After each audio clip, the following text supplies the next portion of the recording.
And good evening, everyone. Gary Redmond here at your service.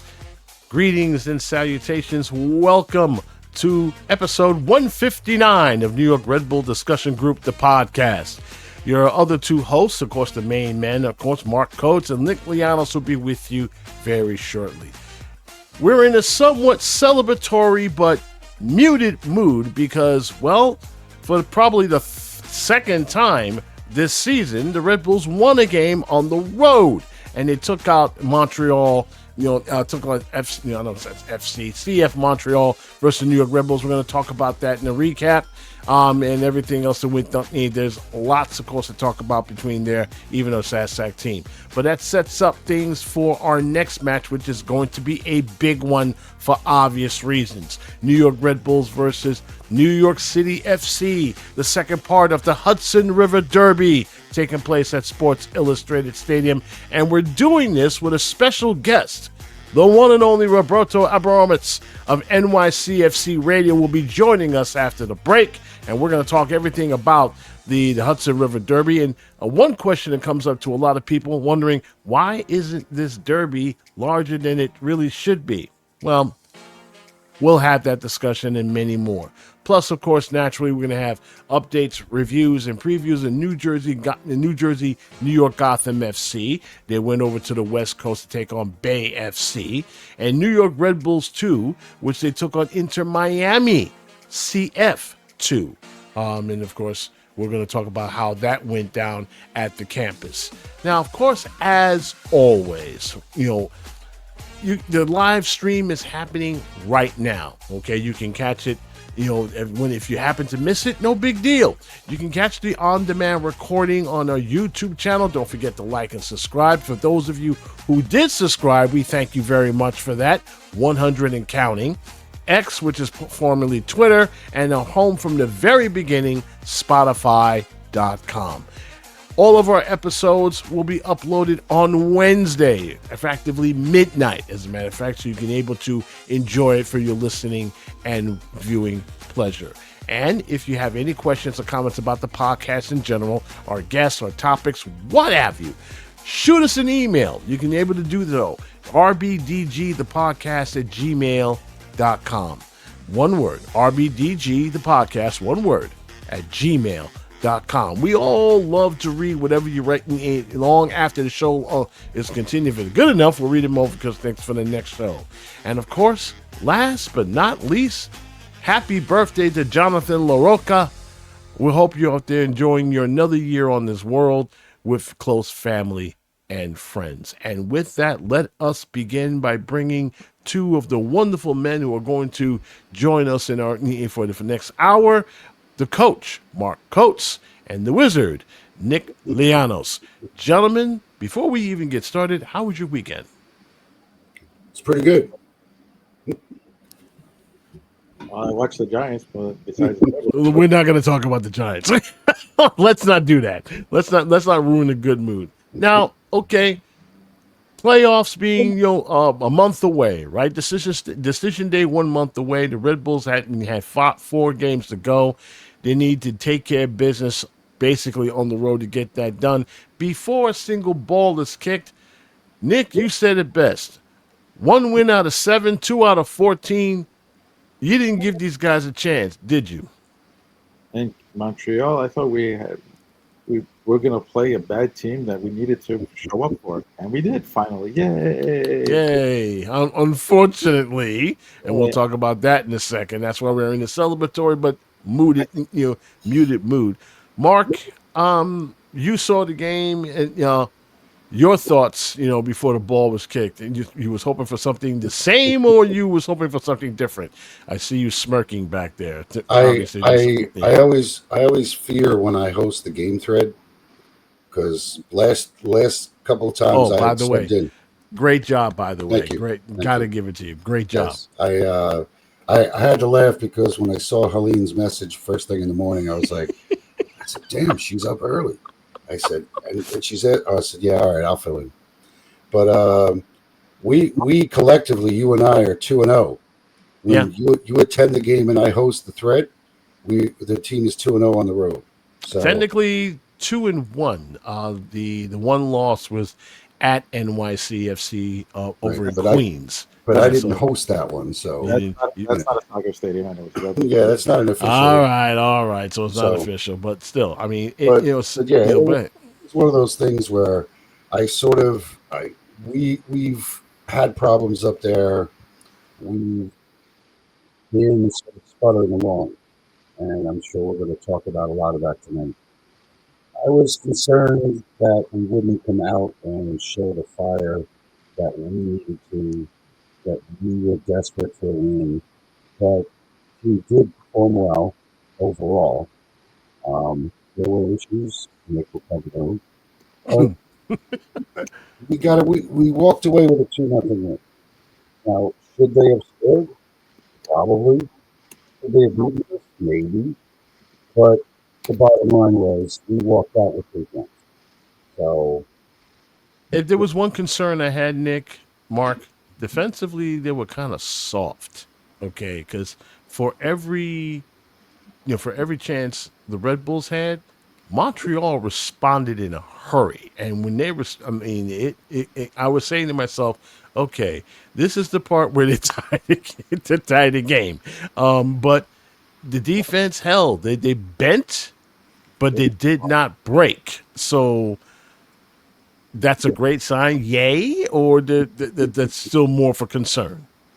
if it was a better team than Montreal, we would have been eating 5. And I would being bluntly when I say that because Coronel was left out to dry on like 4 of them, and he stood tall and just went, nope, not having it tonight. Yeah. But we were, I mean, there was no midfield. Dunkar was playing way up the field, and he forgot totally to run back. And when he did run back, he was sticking his legs in and everywhere. Gustav is still trying to figure out everybody, and you're putting him on his first start.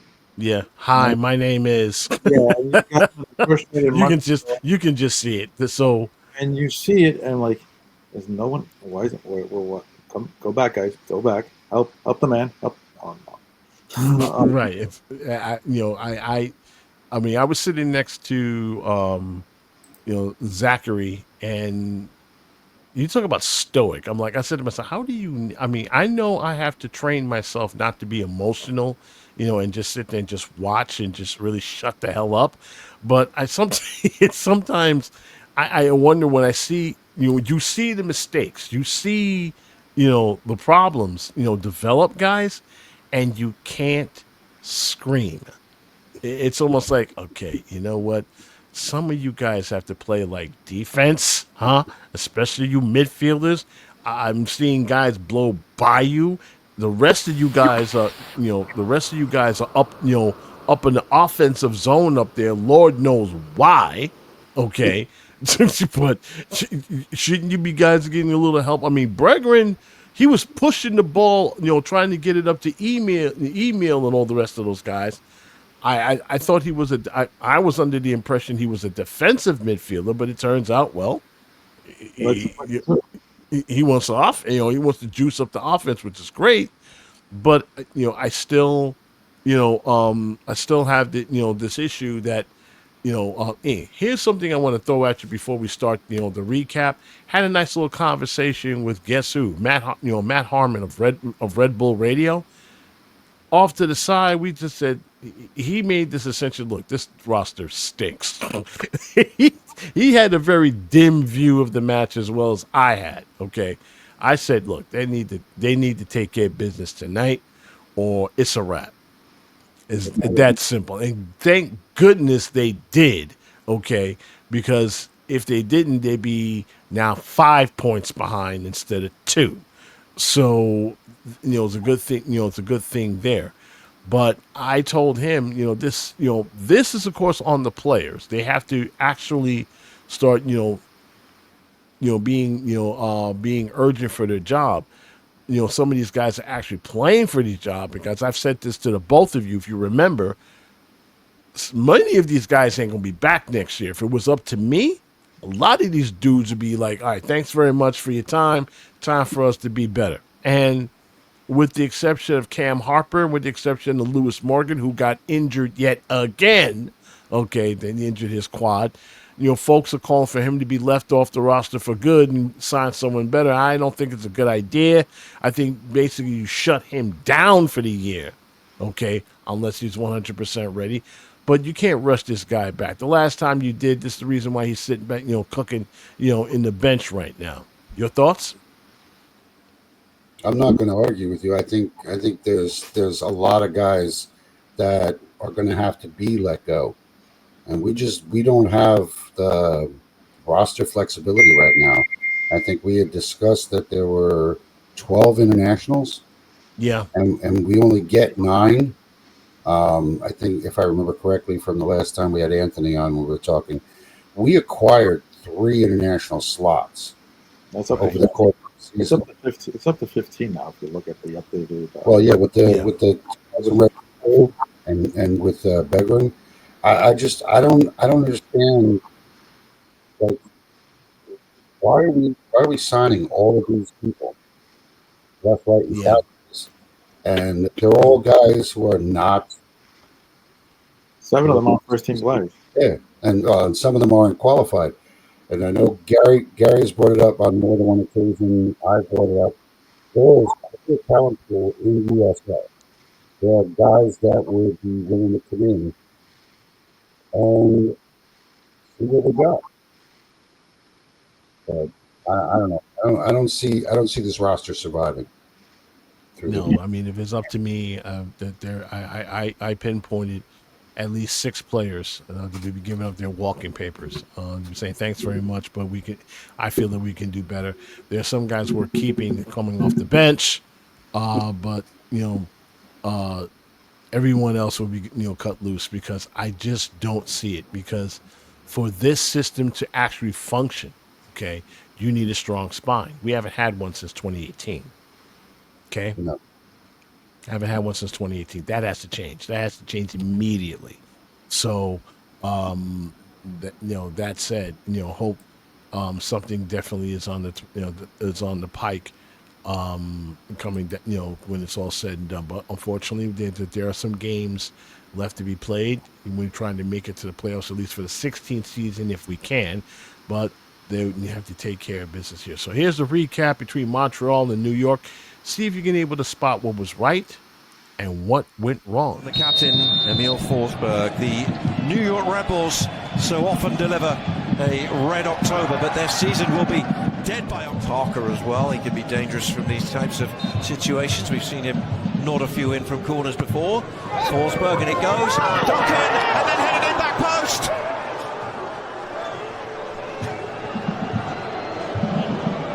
We said it. Tim Parker has done it before, and he's done it again.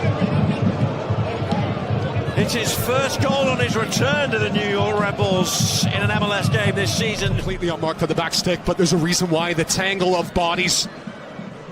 And it looks as though it's Morales that was marking him, as Carmona done too much. Sinchuk releases Jaime. And over the far side, this is Sinchuk. And that's a great save. Coronel has tipped it away for a corner. He stretched, and he used every inch of the 6'2" frame. Well, it became so open for Montreal, and he just thought at that moment it needed that pass to get to Sinchuk a little quicker so he could work his space. Enough Red Bulls are coming around, but doesn't he do well? Just a little shoulder dip. He finds a little bit of space, doesn't go in between Parker's legs. I think Parker is expecting that to be a right. Been impressed with Julian Hall so far, though, the way he's buzzing around. Choupo-Moting now, it's turned away, and he scores! Been impressed with Julian Hall so far, though, the way he's buzzing around. Choupo-Moting now, it's turned away, and he scores! 16 for the season. You talk about use of your body. How good is this from Choupo-Moting? The way he just spins around Morales. And then now what can Montreal do here? 2 down. The team propping up the Eastern Conference. Jaime crossing into the box for Owusu. Oh, really important touch. And then cleared towards the edge of the box where it's a complete air shot. But then this shot, a better connection. Momentarily in the offside position. Trying to sow some confusion in the back line.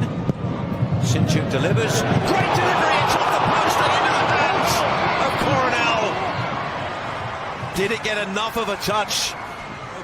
Such a great free kick whipped in from Sinchuk. There's Morales. Well, here's another one to deal with. Montreal looking to get a goal back. And that was a Owusu, and it was towards the back post off the near post header.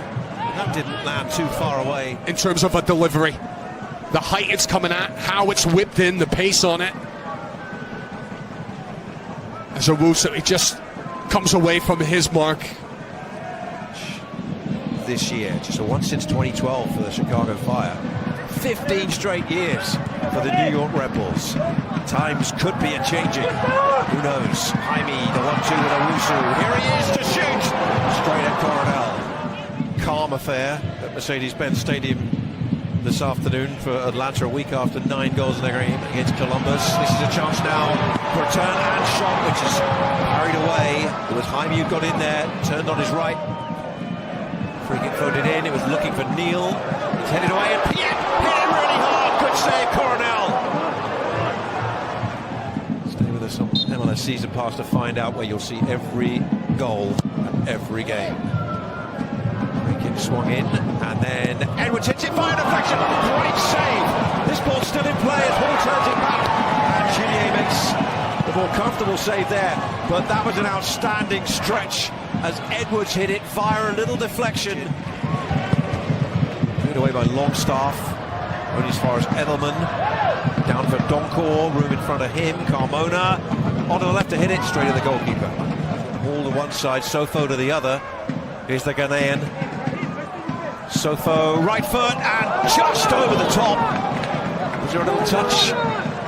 Step overs, and when he steps inside on Bugai, it opens up.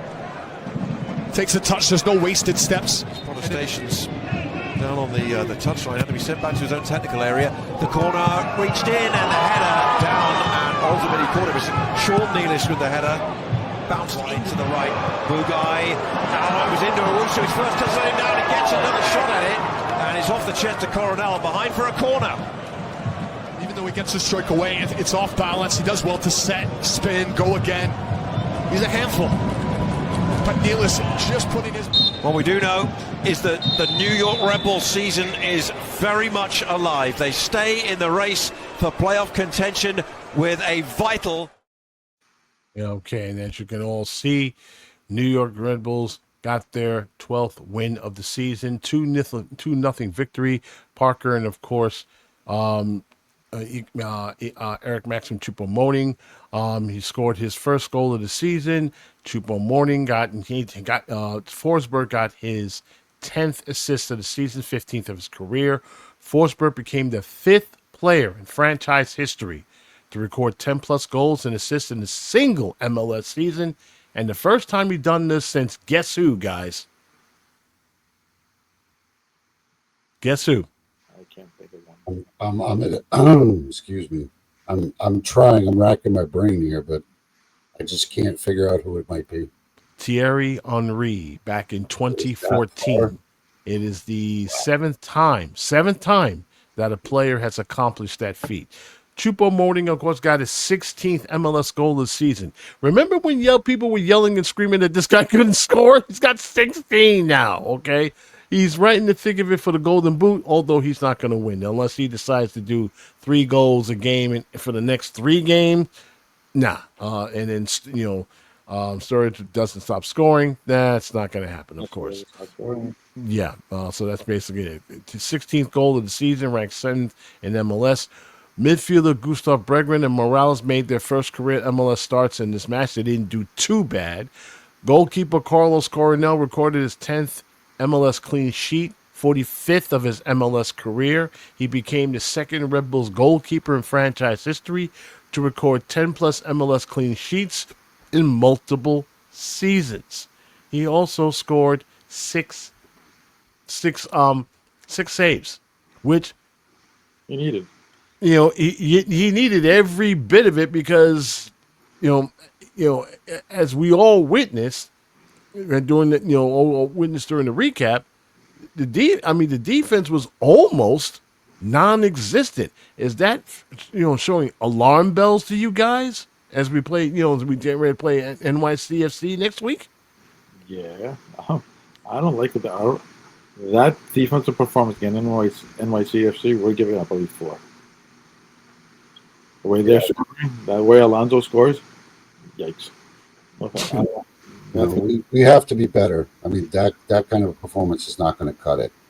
Parker was slow on a lot of balls. Morales, again, I'm not going to kill Morales for being at his first start, trying to figure everything out. You saw why you brought him to this team. That move in the first 10 minutes of the game where he danced around a couple of people and threw the cross to the back, threw the cross right through the box. That's what you brought him in here for. His defense is going to be a little suspect until he catches up to speed. But the rest of the guys, Duncan, Ayla, Gustav, and Dunkar, guys, can you guys help out, please? Where were you guys? Yeah, I mean, they were so out of position. It wasn't funny. I kept saying to myself, okay, why am I seeing a huge gap between the midfield and the defense? And I'm like, oh, because all our guys are up front. And I'm screaming this in my head, Nick. I'm like, get your ass back there. I mean, what are you doing way up there? Are you out of your mind? No wonder they were bum rushing, our back 4, and they were trying to hold on to dear life with those speedy dudes. I mean, it's a miracle, and and I think what Montreal is right now kicking themselves, saying, we should have scored at least 2 or 3. Yeah, I can figure that. Owusu had 5 good looks in the highlight package. 5, 6 actually. I mean, there was one literally right in point blank range that he couldn't get past, Coronel. I mean, so it was, I mean, we don't want to criticize too much because it's our first win on the road. However, Second win, excuse me, sorry about that. First one since, DC United back in April. Yeah, that one did count. But, still, what we saw was microcosms of the season that's been going on. I mean, reason why we had so many losses on the road because there were so many mental lapses between the midfield. It's almost like these guys are not in sync. And if you're going to be facing a team like, the blue team coming on Saturday, if you don't get your stuff wired, you're going to get fried.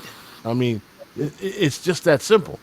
I said in the post-game report, we scored the first one, we're up 1-0, and then 2 seconds later, we're giving up a quality chance on the other end.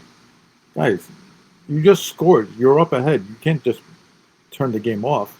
And we got lucky that the post went right back. Yeah, that boing. Yeah, well, some days post is our friend. And one of the things that even during the course of the game thread, I had commented about, we were giving up so many chances, but they have the same problem we do. They don't have a quality finisher getting the ball and doing anything with it. And time after time, shots are going wide, shots are going up top, and even some of the shots, not all of them, some of the shots they were taking weren't really challenging Cornell. A few obviously did, and he was up to the task, but we were watching them, and it's like watching us. Their defense was leaky. Their guys aren't finishing. And we haven't even, how long are we into the show now? 20 minutes or so? 25 minutes? This is the first time we're going to say Wiki's name. Oh, please.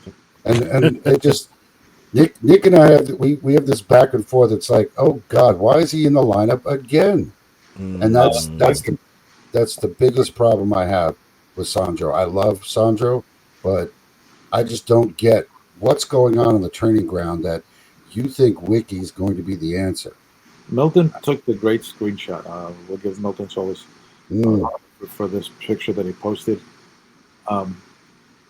That is as open as you're ever going to see two people running at full speed. Wiki has the ball. There's a defender. There's Hall to his left, and there's Chupot further out in the picture, and he does nothing. At that point, you have to turn around and look at Sandro and go, can you show him this picture and you tell him why is he still on the field?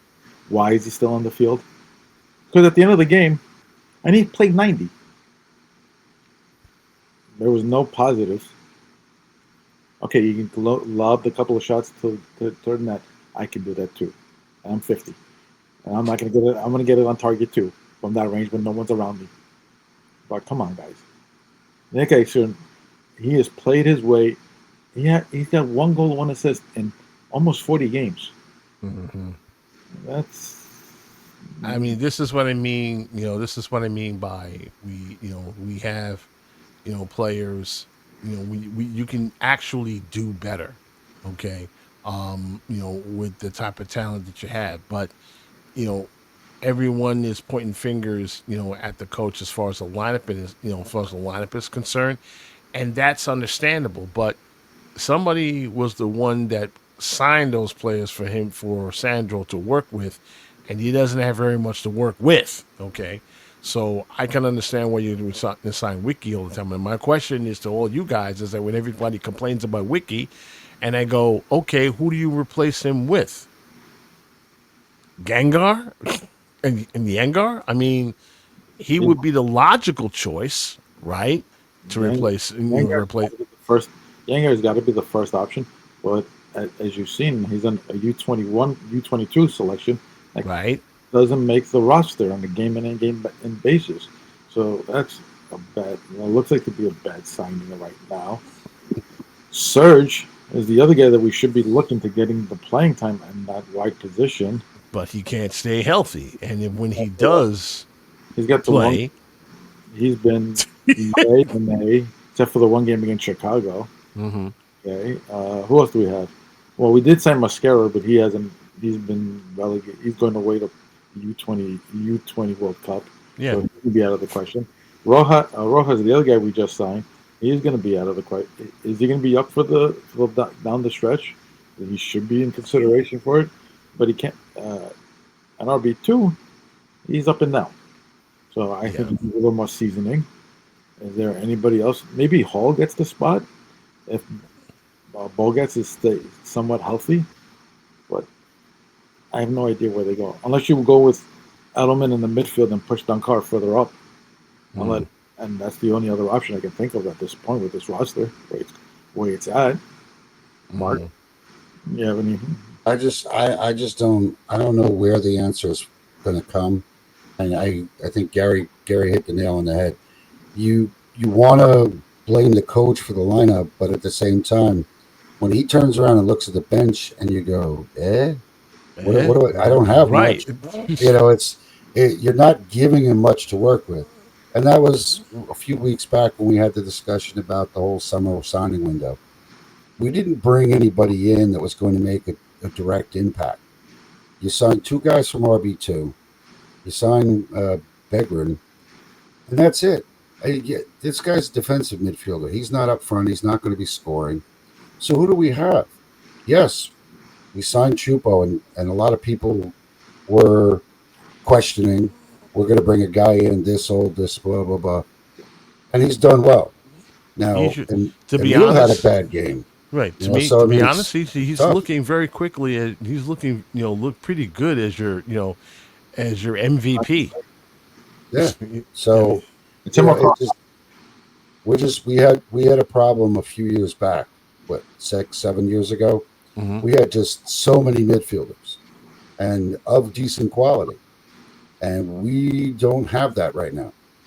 Right. We let those guys with decent quality walk. Yeah. Which was kind of baffling to me. I mean, we couldn't keep, Amaya. We couldn't, I mean, I know he wanted to go, but we couldn't keep Amaya. We couldn't keep Caceres. I mean, imagine this team with Caceres right now. Okay.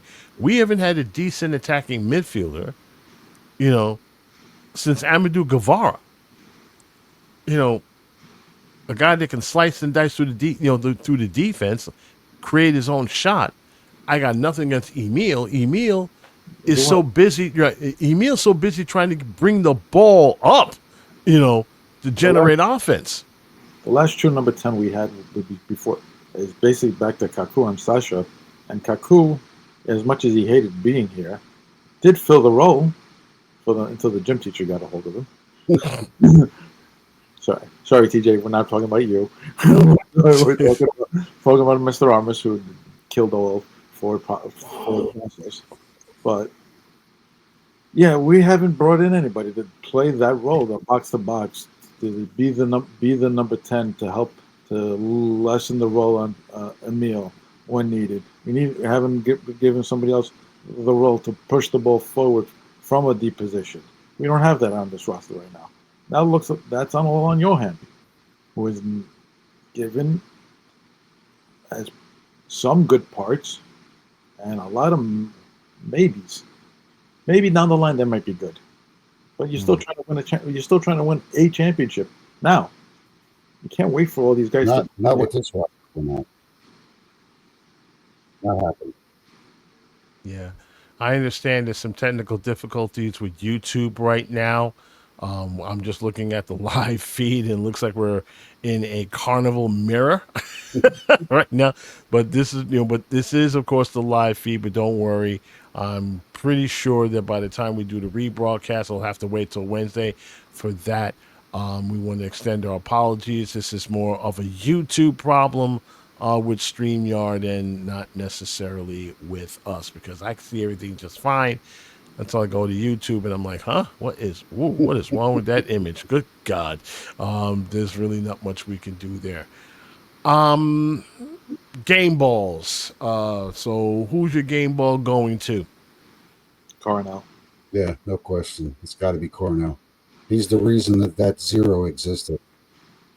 I understand game ball will be to Coronel, but I want to give a game ball to Tim Parker, and I'll explain why. My man was at the right place at the right time to head into first, but of course, Kyle Duncan had a little bit, there was a little help from Kyle Duncan because off the set piece, it bounced off Kyle Duncan and right into the lap of Tim Parker, who did not miss because it was wide open. So he got his first goal. Hey, we can try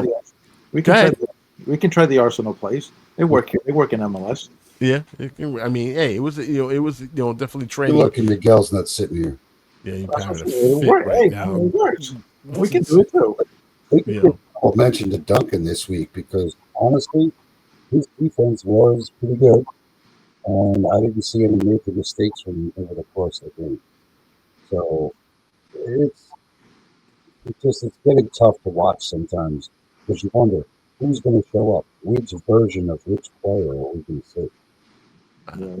But yeah, I can't fault Parker for wanting to enjoy that moment.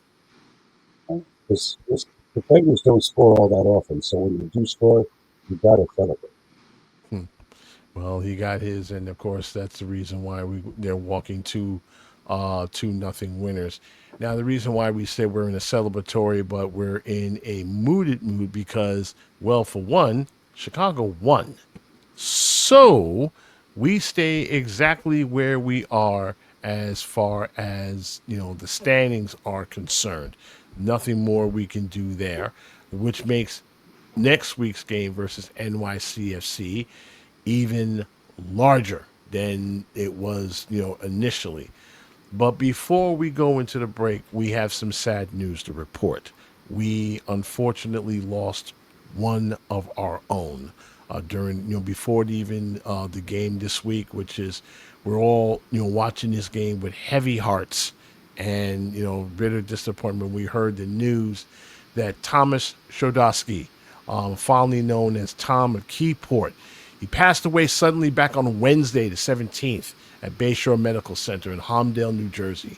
Tom, of course, was ashore. He was born and raised out in the shore, guys. Okay, born with Red Bank, New Jersey, on January 17th, 1988. He grew up and remained in the Bayshore area. He worked for International Motor Freight, Newark, New Jersey, where he enjoyed his work as a logistic coordinator. Outside of that, he was a passionate, and that's passionate gentleman with a capital P, about the pro sports of soccer, which is but his first love, of course, is hockey. He was an avid fan of the New York Red Bulls, became part of the soccer community, traveled all over the place to watch him play. Hockey, however, was his first love and passion. He loved the game, played the game. Tom's love and loyalty, not only playing hockey to his team and his teammates, will always remember with a smile. His enthusiasm and unwavering support to the New York Rangers was a defining part of who he was. Thomas, of course, is, when I heard the news that he had a sudden passing, it broke my heart. I've known Tom throughout the years when we traveled together with the ESC, cheering on the Metro, through thick and thin. He was one of the original members, of the ESC back in the day when they were at Giant Stadium in Section 101. Drinking beers out in the parking lot and fighting with the guys in the yellow jackets and the whole 9 yards. But even still, he was a great guy you need to get to know, and I was looking forward to having a conversation with him about this season for the Rangers. After the last time we had a chat was the Rangers picking their newest captain, and it as fate would have it, turned out it would be the last time I would be talking with him. I would like to think that this win was definitely for him. He will be joined with other, because of this and because he was a stouted member, of course, of the discussion group, there will be one added star to the crest. So that way he will never be forgotten and always be remembered. Thomas Sadowski, of course, is remembered, will be survived by his adoring parents, Thomas and Victoria Sadowski, his caring sister Elizabeth Sadowski's loving girlfriend Jackson Treona, and his dog Boo Boo. He is survived by many loved aunts and uncles and many, many friends.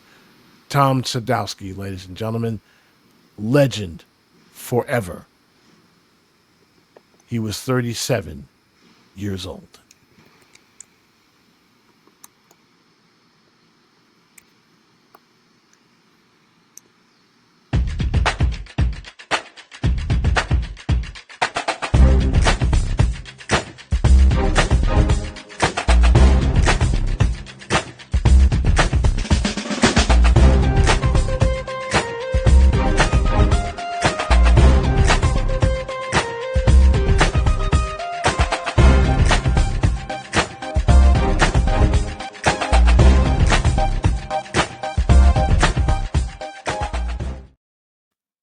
The next gentleman you see over to our left-hand screen needs no introduction, but I'm going to give it to it anyway. Though he was with NYC Radio, but he's done a lot of other stuff like doing Jets football in Spanish. I don't know how that could be very defective, Rob, because then you're having a season like us, but hey, at least not the Giants went 0-3, but what can I say?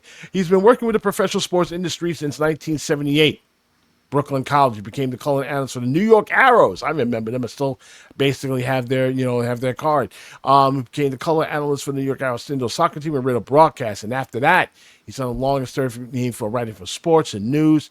Even heard from Canadian board and with the Tierra de Fuego and the entire world. So right now he's with NYCFC and making his debut here on the Discussion Group podcast. Ladies and gentlemen, Rob Abramowitz. Sir, welcome. We are honored as hell to welcome you. So how have you been since the last time last time I talked with you was over in Belson Stadium, and it was a bit, over for a New York Red Bull 2 game, but how's been things since then, sir? Everything has been fine, thank you. All good. And thank you so much for the invitation. Really, it's an honor, and I'm very happy to be here. So, and Nick and Mark, good to meet you. All good. And I guess we have a derby this Saturday, I hear. That we do. And I mean, we haven't concentrated on the New York City FC side on all of this because they have this little game on Wednesday. Again, let me check my notes. Inter Miami. Yeah, they got that game we on Wednesday. The pink team. We don't.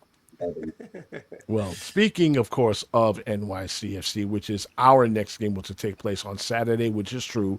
NYCFC will be taking into Miami on Wednesday. And, of course, the series between the two couldn't be any more tighter, of course, and this is a very huge game for, the all-time regular season series, 11-11-4. Yeah, it's been tacked up enough for Harrison, 12-3-2. This is their 22nd all-time meeting. The last time They beat NYCFC. It was back on August 3rd at 2020. So they've been, posting 8 straight wins. So I guess you guys forgot about that playoff game. It's New York City fans right, will be regular happy to season. About that too. Nope, regular season. We don't do playoffs as well.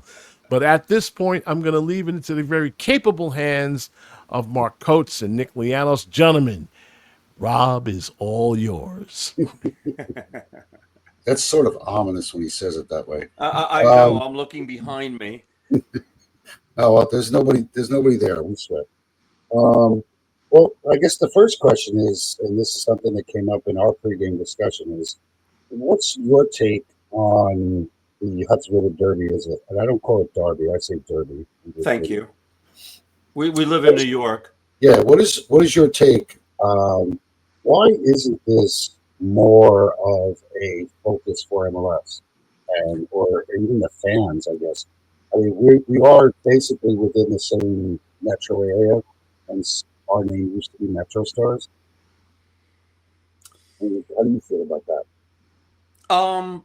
I mean, between the fans of both teams, it feels big and it feels real. And the every time they do play, they get very, very good crowds. A little bit less so on the Jersey side of things. But for on last year they played twice at Citi Field, and that it was a big game atmosphere both times. And as a matter of fact, I mean, Red Bull fans traveled very, very well to the playoff game, and once they went ahead in the game, and then muted yourself there, Rob. my cat just got on here. Every time she gets on here, she disconnects me. Give me one. Cats. So here we go. So she loves to come and hang out with me every time I do a podcast, and every time she comes, she disconnects my audio. It's unbelievable. Phone connected back. You're good. There you go. Now you're on. Okay, so now it's better. Yeah. So it was both games at Citi Field last year had a big time feel for sure, and the game at Sports Illustrated Stadium before Red Bull Arena had it as well. But the Red Bull fans, especially for the playoff game, traveled really, really well. I was a little taken aback by the amount of noise that they made, and they had every reason to make noise, while New York City fans didn't have exactly much to cheer about in that game. And so, they absolutely took over. And so now we got them. They've already played once at Citi Field, or rather in New York earlier this year. Yeah, and now we go again to New Jersey. So it's going to be fun. Do you think this rivalry needs stars to take it to the next level? It always makes it better. I mean, honestly, it always makes it better. But the thing is, for New York City, especially without their new stadium, which is going to be opening now in 2027, it should be ready by mid-February, early March, which will begin the 2027 season. Either that be a half season or a full season, before they transition to summer eventually, either in 2027 or 2028, the league as a whole. New York City is going to stay with their tried and true formula, which is get young players either from the United States or especially Latin America. You have players that are from Europe, try to develop them and then sell them on like they did with Tati Castellanos, like they did with Santiago Rodriguez. We've seen the development of Alonso Martinez, although he's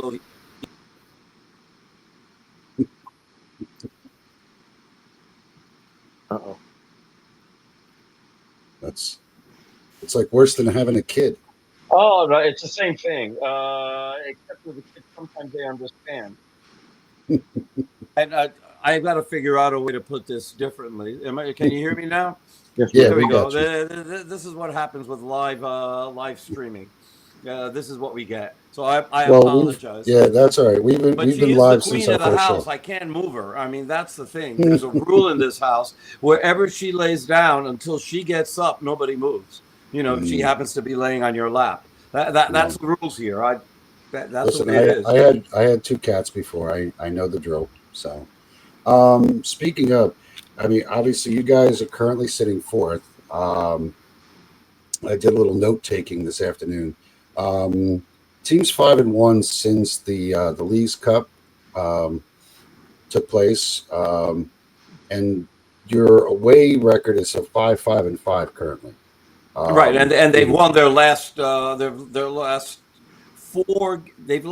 I'd say they're undefeated in their last 5 away games, 4 wins and a tie. 4 wins and a tie. Right. The tie at Kansas City, a game that they should have won. Right. So the team, obviously, they've been playing well. They've moved up to fourth place. I know Miami's right behind you guys, but they do have a couple of games in hand. And New York City has a game in hand on everybody else. Right. Yeah. The rest of us are at 31. So, and we're in a situation where now we have very little to work with as far as time. So, obviously, we don't know what your results are going to look like after Wednesday. But you guys could be fighting for a top 4 position. Absolutely. Depending upon how it works out with Miami.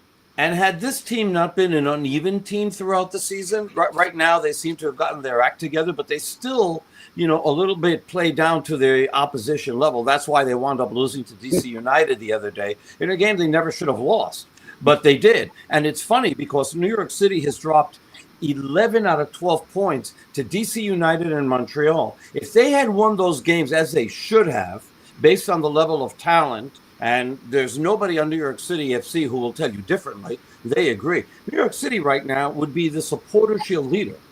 Yes. Well, we know a little bit about playing down to the level of your opponent. That's something that we've suffered with for several years. Your microphone is cutting out, so it's not only my. Could you have a cat there, Mark? No, I don't. Oh, okay. I'm just wondering. I have no. my I think it's excuse. Yeah. No, mine's more. I think it's probably more the wiring over here. Oh, okay. So the NYC is in the middle of their toughest 6-game stretch of the season, going to Chicago. The last 2 home games with Columbus and Charlotte, all wins. And now you got Miami, us on the road, and now Philly. If they come away with 6 points, which they probably could, where do you think they're top? Where do you think they can be finishing? Where do you see the city finishing? The top 2?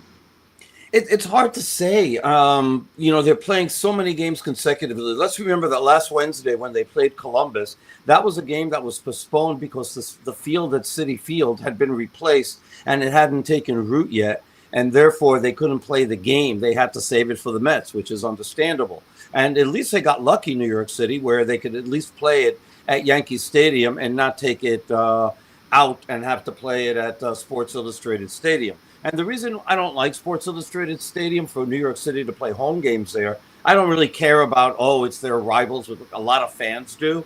But that part is the problem because a lot of fans aren't going to travel to the stadium. They're not going to travel to New Jersey. And so it feels empty and it feels hollow. And no matter how beautiful, that stadium is, it just feels really, really weird, to have 5,000, maybe 6,000 people at the game where you're getting a legit, 17 to 21, either at Yankee Stadium or Citi Field. It's just a whole different feeling. And so you want those games being played in New York. Well, I think that's definitely, there is a difference between, we've seen it ourselves, when we generally do draw a good crowd, but we have a laundry list of reasons why people don't attend games. What is your laundry list, by the way? I'm very curious. Obviously, we've got to broadcast the game. We've got to broadcast the game on Saturday. We'll be there. I'd love to explain it. I really want to know because take a look at Mark Christian's. Mark Christian updates it every year. Yeah. I do. Mark and I are good friends. Yeah, and, he's got the list. I think it's probably well over 30 excuses. No, I think more than that. It might be higher. I mean, between the traffic that only one road in and out, limited public transportation, I mean, it just goes on and on and on. I don't think that's the biggest problem, by the way. I think No, that they're people, not.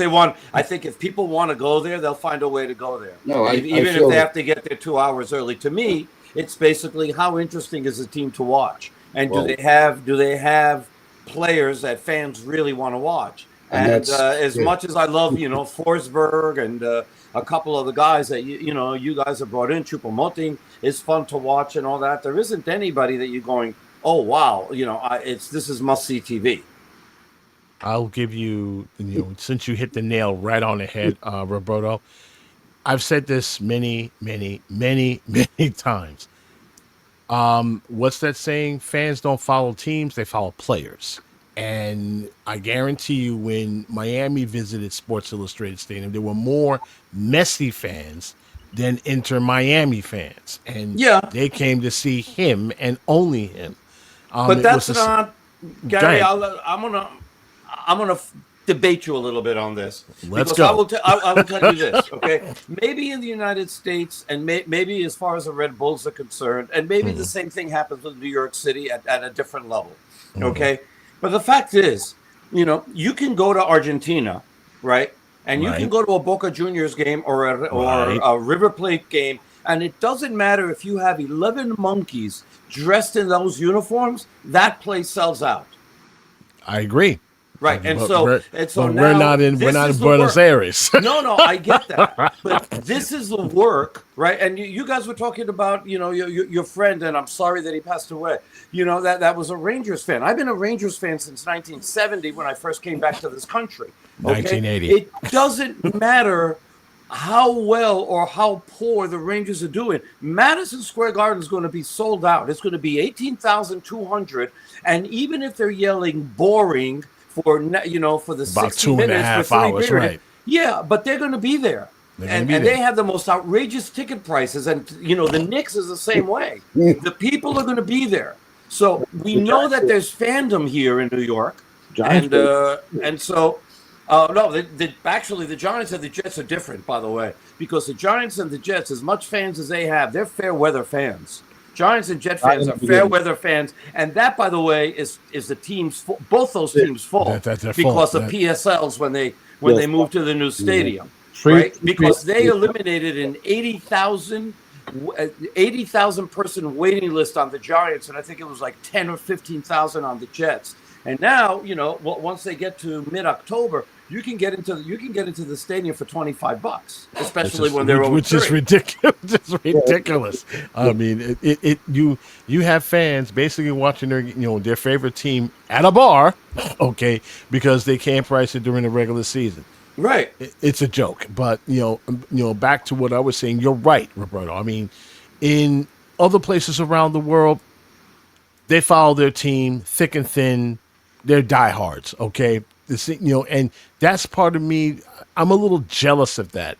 So when I look at this team and look at NYC, I tell people all the time, it's like, they're going to have your stadium is going to be a palace in comparison to what Sports Illustrated Stadium will be.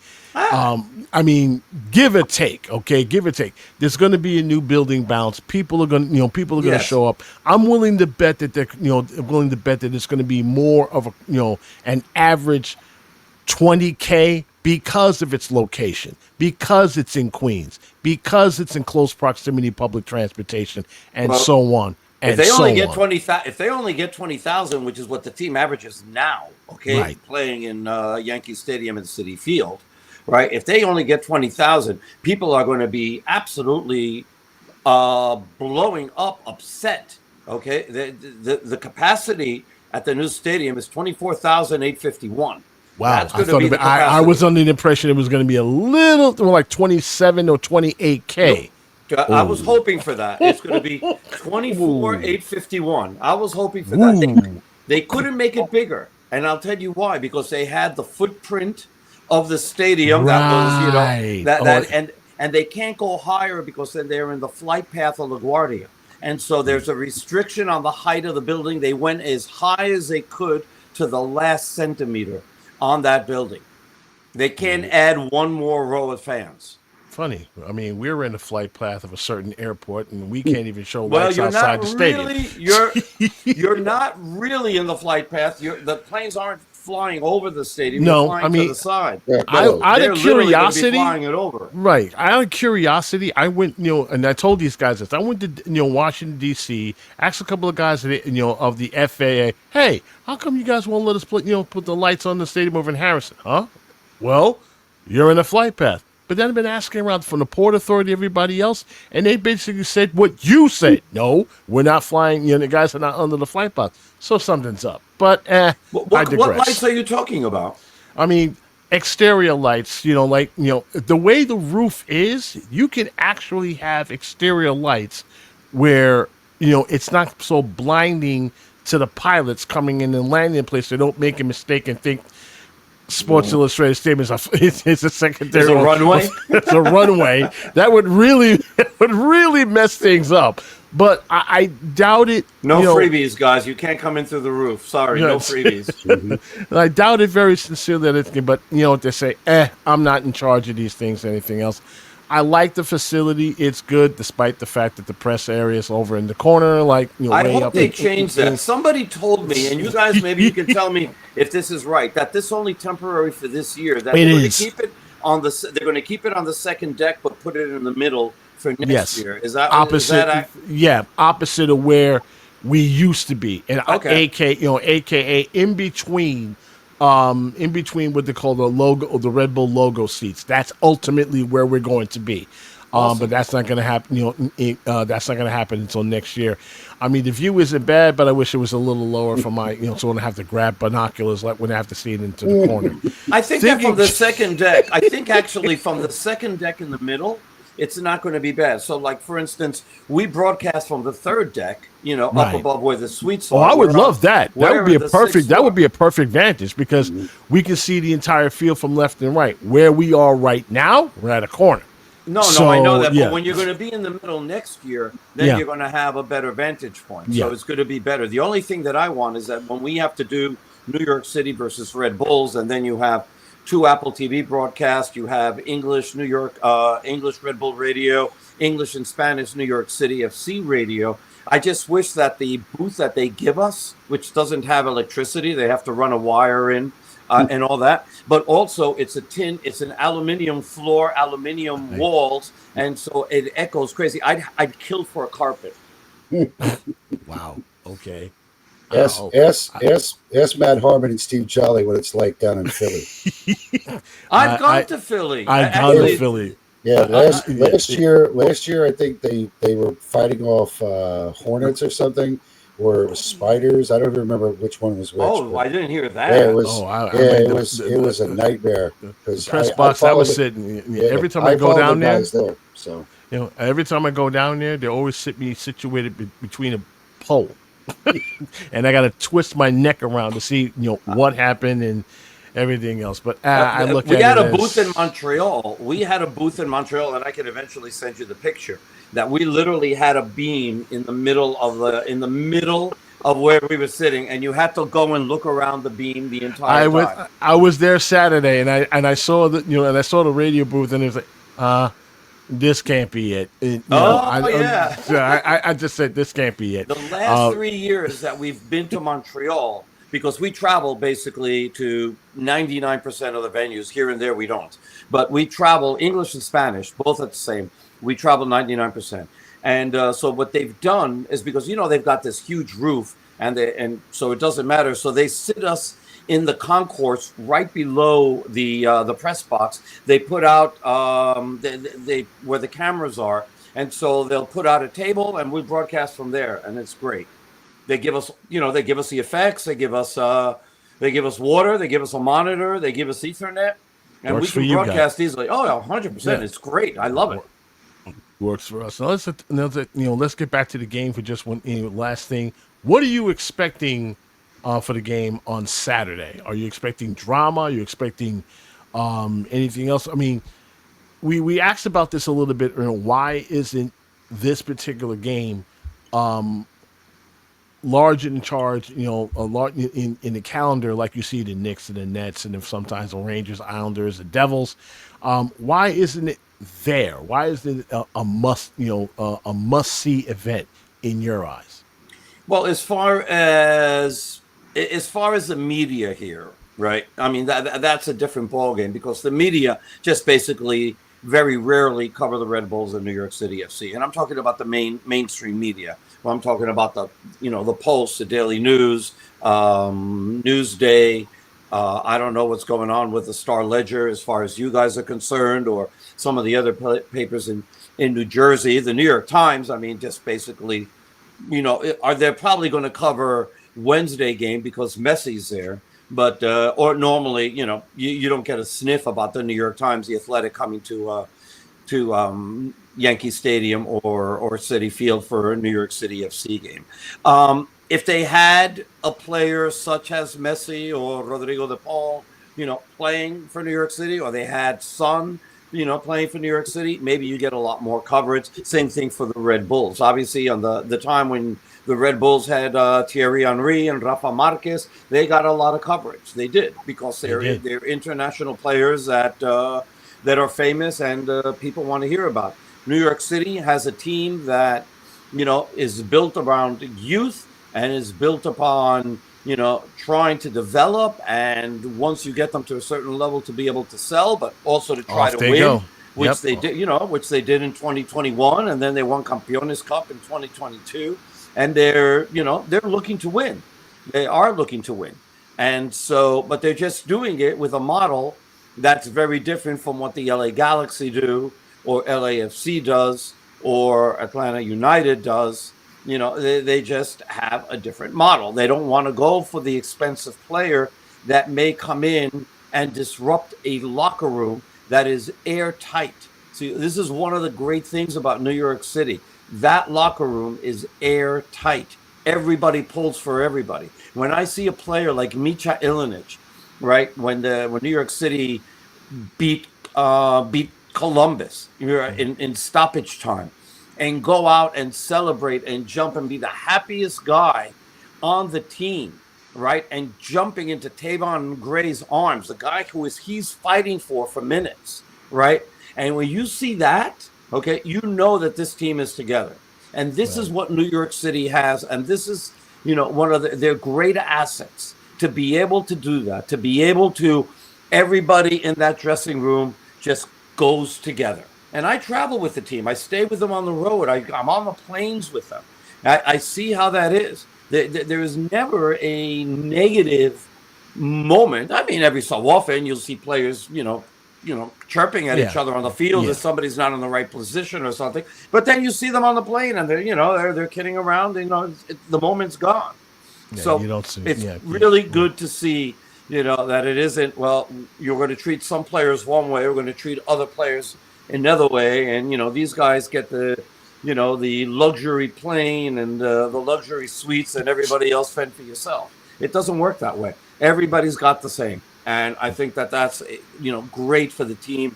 And so commendations to David Lee and Brad Sims and everybody who's involved, and every single player who's involved and is invested in doing things the right way.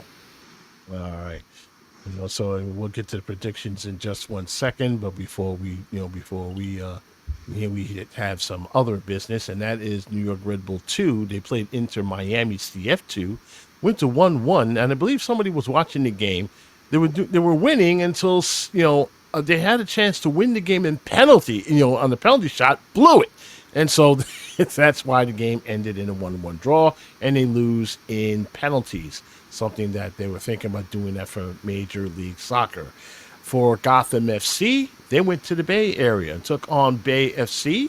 And, Lavelle, 37th minute, but they couldn't hold on to the lead. Kuna John G in the 68th minute. And that's all it wrote over at PayPal Park. So it ends 1-1. Their season, slowly but surely coming down, to a close. And let me tell you who's when the next match will be. New York Red Bull 2. We're going to be, hang on for 1 second. Let me just get to. Gotham FC will be, hang on for one, Gotham FC will be back home September 26th versus the Portland Thorns. That's going to be a fun game. Right now they're sitting very pretty at third place. They got a home game. Remember back then we talked about this 2 weeks ago where Gotham was trying to find wins, but look where they've flown up to since. Third place. Not bad. For the ladies come referred to as the baddies. For the New York Red Bulls 2, they're on the road, I believe. Is that they're on the road in Cincinnati. They're on the road for Cincinnati. That should be fun. They're on the road for Cincinnati versus Cincinnati 2. They're back home, and I think we have the last game, and that's where you, I, and the entire crew, we're all going to be there for that particular game. So we're hoping that we can able to catch you guys there for all the fun part there. So let's talk predictions. And this is the dangerous part of the segment of our show. We just want to remind everyone that if you actually have your bet your house on this and after predictions and they lose or they win, it's basically your fault. Roberto, since you are our honored guest, we'll start with you. How do you see this game going by the time we hit the final whistle? I think it's going to wind up being in a tie. I wouldn't be surprised if it turns out to be a 1-1 tie in this game. And normally I would say I think New York City should win this game.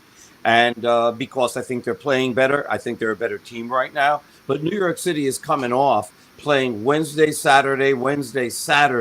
And, that starts taking a toll. We see that especially with, teams in, that are in Leagues Cup that have all sorts of issues when it comes to these sort of things. And so I'm thinking that that's what's going to wind up happening, that, if they get a tie, which is a good result for New York City over in Red Bull Arena, considering their history, although we can remember the last year, and they had their best result ever there, winning. I'm not going to mention the score because I respect, the fact that I'm on a Red Bull podcast here. I'm not that sort of guy. Come on, we're what they say, what to say. Our co-host, of course, who's nothing. He hate this, but he's basically giving NYCFC a nod 2-0 and keeping the trophy, which looks like a torch, or I call it the Torch Trophy, which is the Hudson River Derby trophy. Nick, how do you see this match before I add my 2 cents in? I hate this part, even though I got last week's game right, and I want to go out on a winning note, but I don't like this matchup. I really don't. Alonso Martinez has killed us. Maxi Morales has just had his way with us, and especially when you just hand them 2 goals. They did it that. Carlos Coronel, very kind of him. Yes, very. And I like the addition of Nicolas Fernandez, this kid from Roma. They've been playing outstanding. I interviewed him today for my pregame show for tomorrow, and I have a 7-minute interview with him for our pregame show. What a nice guy! He's fit in like a glove. I'm going to go with a 1-1 tie because they are tired. I really don't like this matchup. Unless if they were fresh, they'd be in trouble. That's basically what you're trying to say. Yeah. Unless Miami, if they beat Miami, I can see them having a letdown. But if it's the other way around, I can see it going the other way around too. So I really don't like this. I'm hoping for a 1-1 tie, to be honest. But I really don't like our chances, to be honest with you. I see it a little differently, and I'll tell why. I can see I have a little bit of fear because of the midfield. Maxi Morales and them basically be dancing right through those guys and be peppering, the back four with a whole lot of shots.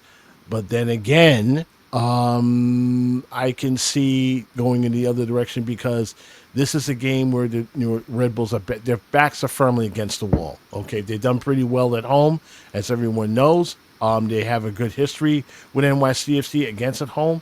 However, while everyone sees a tie, I see a win, but I see it this way. I see it being tight. I see it being tense.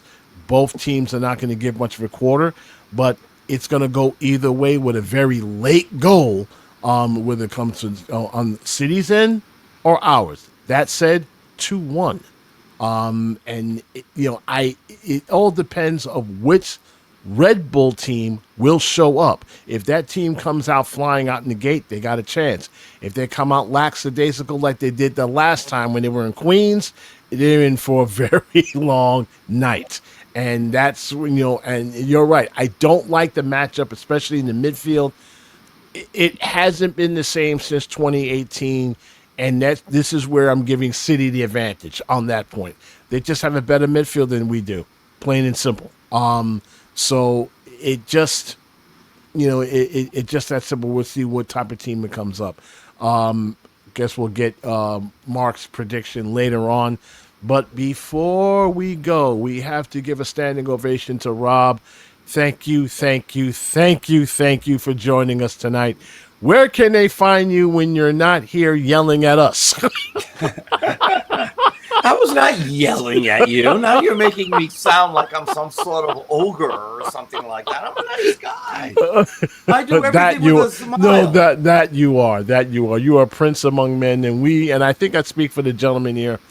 We can't thank you enough. And, even after this show closes, please don't be a stranger.